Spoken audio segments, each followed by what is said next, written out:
The first question comes from Mang Kai Hui from the UK, who is an online retreatant. Dear Long Po, thank you for your time and teachings. Please, may I ask a question on how to transfer merit?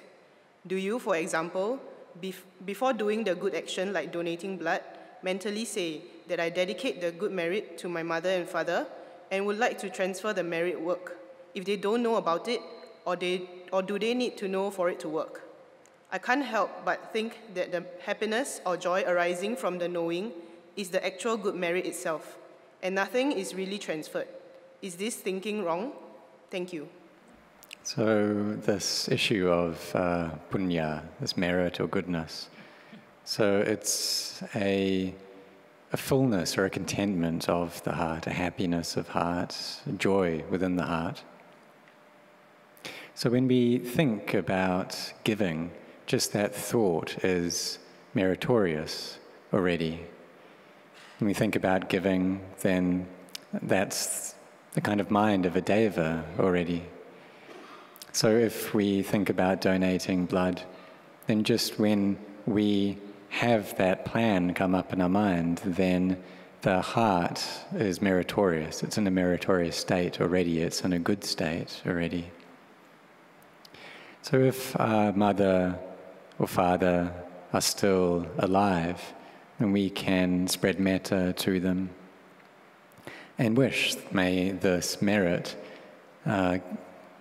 be received by my mother and father. But if the communication technology we're using, if the device that's sending it and the device that's receiving is not connected to the same signal, they won't be able to receive it. So like if our mother and father, they have some hindrances arise in their mind, this restlessness of mind, for example, they won't be able to receive that. So then we use this modern technology, these modern methods. So like picking up our phone and using that, or doing a video call. And we can tell them about the goodness that we have done. And they can rejoice in that. A mother and father can celebrate that goodness. And when they do that, then that's merit arising within them already. So with those who have passed away already, then when we do meritorious things, we can have the intention that they receive that merit as well. And if they're in a state where they're able to receive it, then they'll experience happiness. Or for those who are already in a happy state, then the happiness will increase. So devas, these celestial beings, they're able to know about the merit that we create. Even just having meritorious thoughts, thinking about doing good deeds, then the devas close to us are able to know that. And then they can rejoice in that goodness. And so we can think, well, may the devas rejoice in the good deeds that we do. And then they'll be able to receive that merit, which is this happiness arising within them. The second question comes from an online retreatant, Agnes Chua from Singapore. Dear Long Po Anan, many thanks for extending this retreat for participants who can't make it physically like us. To be able to attend the online retreat again, Maha Sadhu. Very thankful and grateful to you and the organizing team for doing this. I couldn't ask for more. May I know, one of the Dhamma talks on generosity, you mentioned about followers. Why is it important for us to have followers? Does followers mean people we can make an impact and influence on? Thank you. So this being of a considerate nature or being generous, this is about having kindness and thinking to help one another. So this word, as followers, what that means is so the people around us, the people close to us. So that could be a husband or wife, children, It could be friends as well, other family members. It could be various people close to us, or those who have the duty to look after us, or to help us. So that may be employees. So anyone really close to us, and that is count as followers.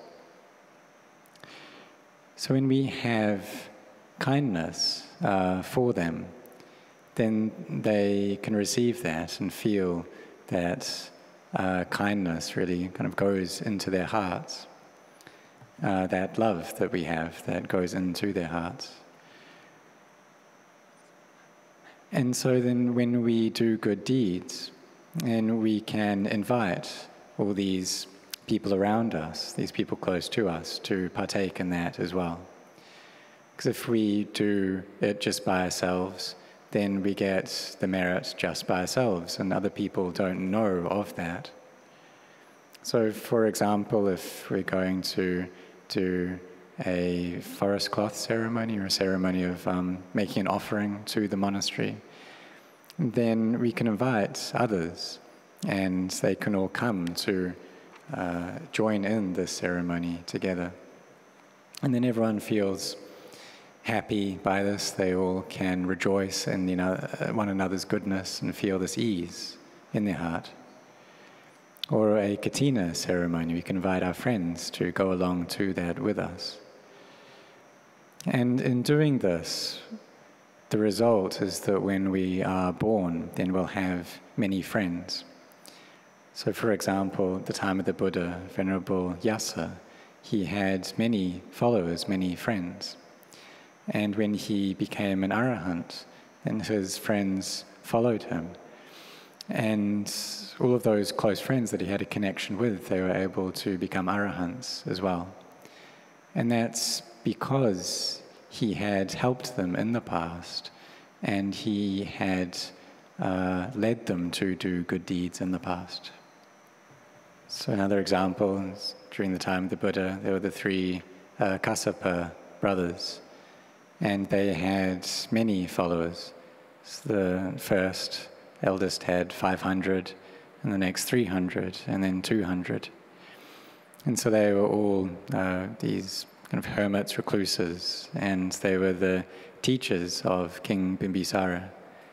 And they developed a lot of barami in the past, and made a determination that they wished to have many followers. And so in the end, all of them became arahants. The third question is from an online retreatant who wants to stay anonymous. Dear Tan Ajahn, thank you for the Dharma teachings. I would like to ask if a person with non-contagious skin conditions, for example, psoriasis or eczema, can be ordained as a bhikkhu. Thank you, Tan Ajahn. So these conditions that you asked about, so psoriasis and eczema, they are things that kind of monastics know about well, but they're not one of the kinds of diseases or conditions that prevent someone from being able to ordain. And so there are a number of conditions that that if one has, that they are a prevention from that person ordaining. But I don't, Lumpur just mentioned a number, but I don't know what they are in English. But they're like very severe and contagious conditions. Leprosy. Okay, leprosy is one of them. The fourth question is from an online retreatant, Agnes Chua.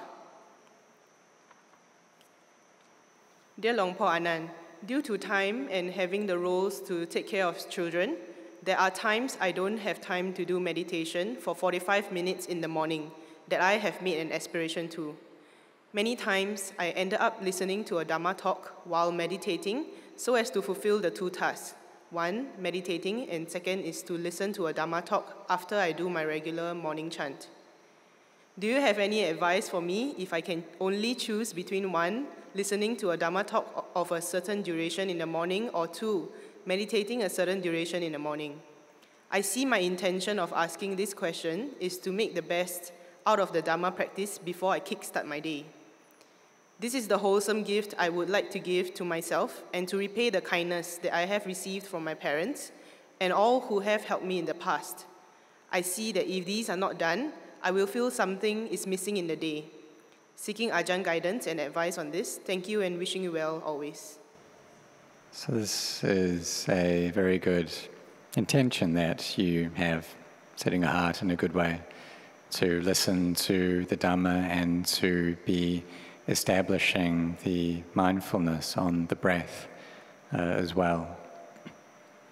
And if the mind starts becoming peaceful, then it may lose interest in listening to that Dhamma talk, and it just puts that aside and just comes to pay attention to the breath, using that as the object of mindfulness. And then the mind can really come into peace at that point. But if it's not becoming peaceful, then listening to the Dhamma can help with that. And from a mind which is restless and scattered, it can start calming down, becoming peaceful. And then perhaps one will feel like a very profound resonance with that Dhamma, and joy can come up in the heart through listening to the Dhamma. So initially you meditate listening to the Dhamma and meditating as well. This can help the practice to progress quickly. The 5th question comes from an online retreatant, Sheila Kurawan from the UK. How is it best for a layman Dhamma practitioner to respond to the conflict in the Middle East and other areas of conflict in the world, as there is so much news and discussion and disturbance in many people now? So we can contemplate and think that, well, if we suppose that some aliens came to this world, to the world of the humans from a different solar system, and came here to take the humans to invade and to take the humans as their slaves, and then all the people on this planet would come together in order to fight off these aliens, to protect themselves, to look after themselves, look after their safety. But we don't have that. We don't have these aliens coming in this way. So really this world, it's vast enough for all of the people here to be able to stay with one another. But the world becomes small and becomes more enclosed when the hearts of people are not enough. They don't know a sense of enoughness in their hearts. When they have these defilements, craving, clinging, they have me and mine, and separating things out, dividing things. You just carry on dividing into my country, or this country and that country, and this continent, that continent, various beliefs and different religions. And when there's all this dividing, then there's fighting that comes up. And there's fighting and there's harming, there's killing. And there isn't kindness there isn't sharing. But if we do have kindness for one another, then we're able to live together with happiness. And so really it's just keeping these precepts all we need, and just this first precept out of the 5. It's that first precept of not taking life. And that if everyone did that, we'd be able to stay with one another. Perhaps there are arguments that could arise, maybe some harsh speech, but we wouldn't kill one another. And if we could just do that, then this world would be much more of a pleasant place to live in. But it's due to the delusion in our hearts which gives rise to this ill will. And in the time of the Buddha, and people had ill will like this as well. In each birth, each realm that we've been born in, there's people who have had ill will. So the Buddha said that we should have metta, kindness for one another, that we shouldn't get into this vengeance, wanting to seek revenge.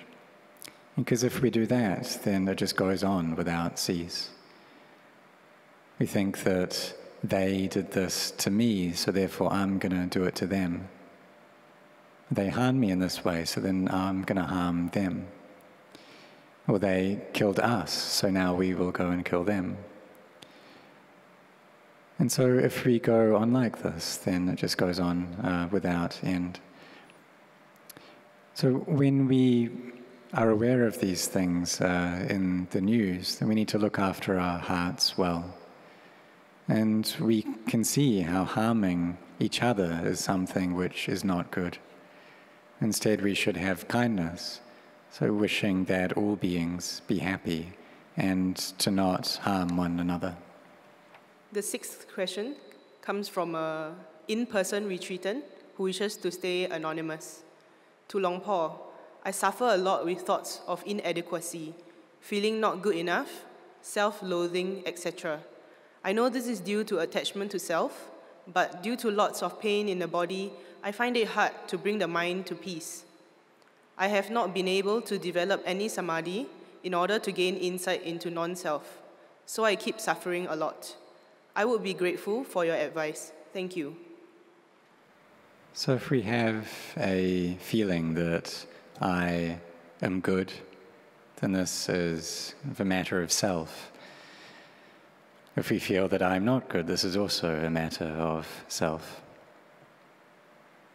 And so this feeling of not being good enough, this is ill will towards oneself. So we can have ill will towards other people that we don't like. It can be aversion towards them, ill will towards them. There can also be this ill will and hatred towards ourselves too. And this is not correct. It's something that causes suffering. So perhaps this is coming up because the body is in a state of pain. There's a lot of these painful feelings there.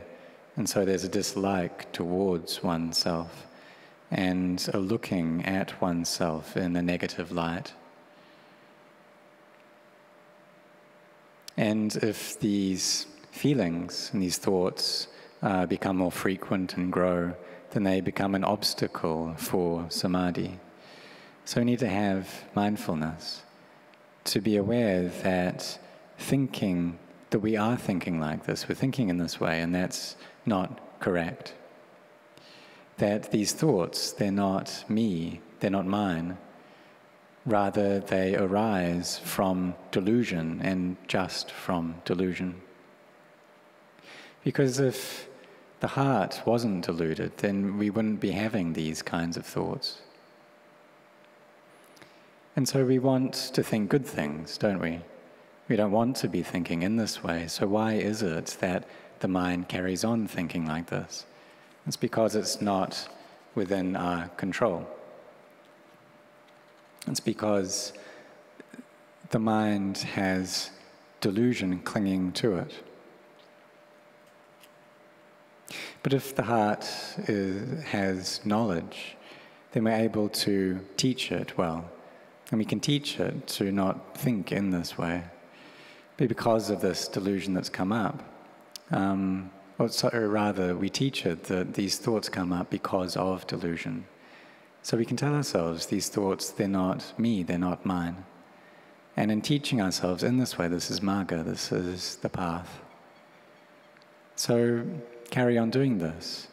Carry on cultivating metta, loving kindness, having or wishing for oneself to be happy, wishing for oneself to be freed from suffering, to not harm oneself, to not have ill will or vengeance towards oneself.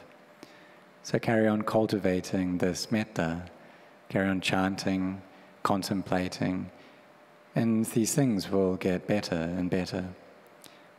And then when that happens, it's possible that your illness gets better as well. Because if there is this ill will towards one's body, then the elements of the body can be in a state of pain as well. That the water element is pained, the earth element is pained. So you should spread metta towards yourself and do that a lot.